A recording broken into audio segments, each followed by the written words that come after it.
अस्सलाम वालेकुम dear student. Question number 4 आज हम हल करेंगे। क्वेश्चन नंबर 4 को समझते हैं जी। सबसे पहले a pole x metre long is broken into 2 parts. एक पोल है जिसकी लंबाई x मीटर है और उसको ब्रेक कर दिया गया है, 2 हिस्सों में स्प्लिट कर दिया गया है। ये लिखा है जी, 2 हिस्सों में तोड़ दिया गया है। उससे आगे क्या कह रहे हैं, 1 पार्ट इज़ 3 मीटर लॉन्ग। ये जो x मीटर पोल था, जब इसको 2 हिस्सों में हमने तकसीम किया, उसका एक पार्ट कितना है जी, 3 मीटर। ये तो एग्जैक्ट उन्होंने बता दिया 3 मीटर। जो दूसरा पार्ट है उसको उन्होंने इस फॉर्म में बताया है 2x - 17।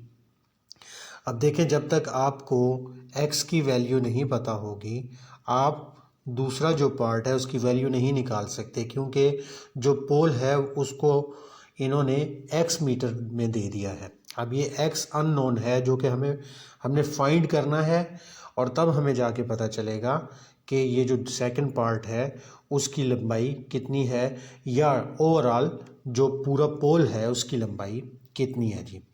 तो जो डाटा इन्होंने दिया है, बहरहाल उसको हम इस्तेमाल करते हुए देखते हैं कैसे क्वेश्चन को हल कर सकते हैं।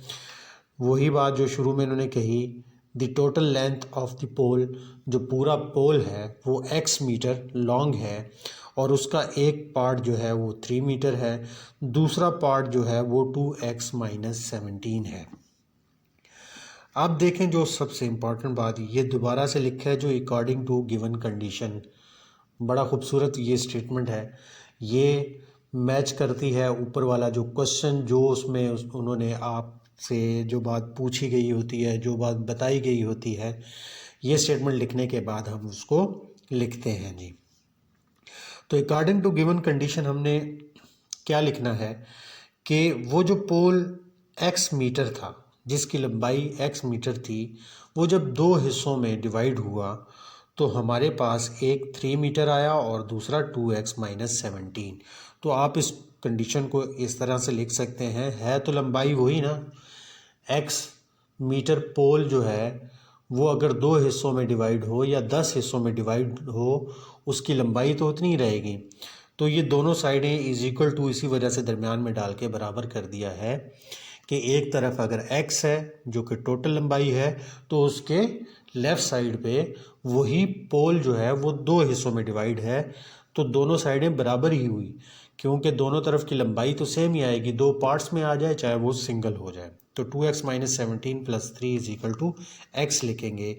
उसके बाद क्या करेंगे, 17 और -17 + 3, इसको अगर हम हल करें तो माइनस प्लस माइनस होता है, 17 में से 3 निकालें तो 14 आता है। साथ में माइनस साइन क्यों लगा, जो ग्रेटर वैल्यू थी 17 थी, तो 17 की वजह से यहाँ पे हमने माइनस लगा दिया।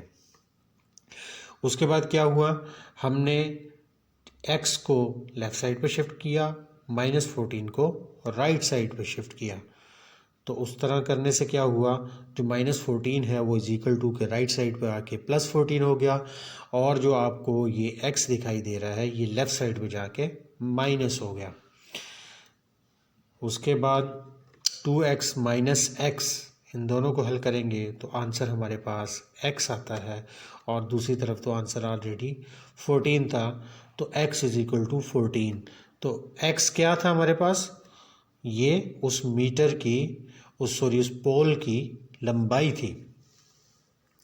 तो हमने यहाँ से फाइंड कर लिया कि वो जो पोल था, जो उन्होंने x वैल्यू दी हुई थी, उसको अगर हम मालूम करें तो हमारे पास उस पोल की लंबाई कितनी आती है जी, 14 मीटर आती है। तो इस तरीके से हमने उस पोल की लंबाई निकाल ली।